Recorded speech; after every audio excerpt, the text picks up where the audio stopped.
मराठा बांधवांचे हार्दिक हार्दिक अभिनंदन. तुमच्या एवढ्या वर्षाच्या संघर्षाला आज यश मिळालेलं आहे. हैदराबाद गॅझेटच्या आधारे मराठवाड्यातील कुणबी असलेल्या समाजाला आता OBCमधून थेट आरक्षण मिळणार आहे.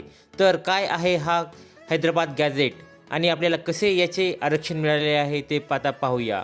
पण त्याआधी तुम्ही जर या चॅनलवर नवीन असताल तर या चॅनलला नक्की सबस्क्राईब करा.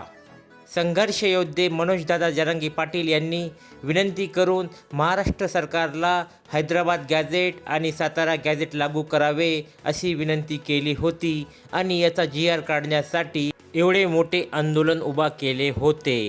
याच अनुषंगाने महाराष्ट्र सरकारने हैदराबाद गॅझेटच्या आधारे एक GR काढलेला आहे.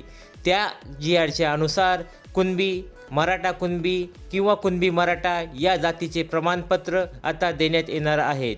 गाव पातळीवर आता तुम्हाला अर्ज करायचा आहे.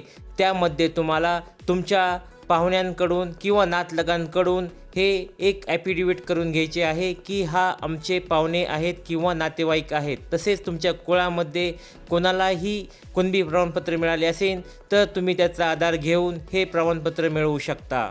हैदराबाद गॅझेटचा आधार असल्यामुळे आता मराठा समाजातील मुलांना चांगल्या प्रकारे शिक्षण आणि नोकरीमध्ये या आरक्षणाचा फायदा घेता येणार आहे. चला तर आता पाहूया हैदराबाद गॅझेट नेमकं काय आहे. हैदराबाद गॅझेट हा 1918 मध्ये निजाम सरकारने जारी केलेला एक अध्यादेश आहे. यामध्ये गावागावातील संपूर्ण माहिती जसे लोकसंख्या, गावातील जाती जमाती आणि जनावरे, झाडे, त्यांची घरे याविषयी माहिती दिलेली आहे. यामध्ये मराठवाडा, आंध्र प्रदेश, तेलंगणा आणि कर्नाटक भागात मराठा समाज बहुसंख्य होता, परंतु त्यांचा सत्ता आणि नोकऱ्यामध्ये सहभाग नगण्य होता. यामुळे निजामाने त्यांना राखीव जागा ठेवण्याचा निर्णय घेतलेला होता. गॅझेटमध्ये मराठा आणि कुणबी यांना एकच समजले गेले आहे. यामुळे हिंदू मराठा ओळखून त्यांना शिक्षण आणि नोकरीमध्ये आरक्षण देण्याचा निर्णय घेतला गेला. या गॅझेटच्या अनुसार 17 जिल्ह्यांमध्ये सुमारे 16 लाख कुणबी आणि 4 लाख मराठे अशी नोंद होती.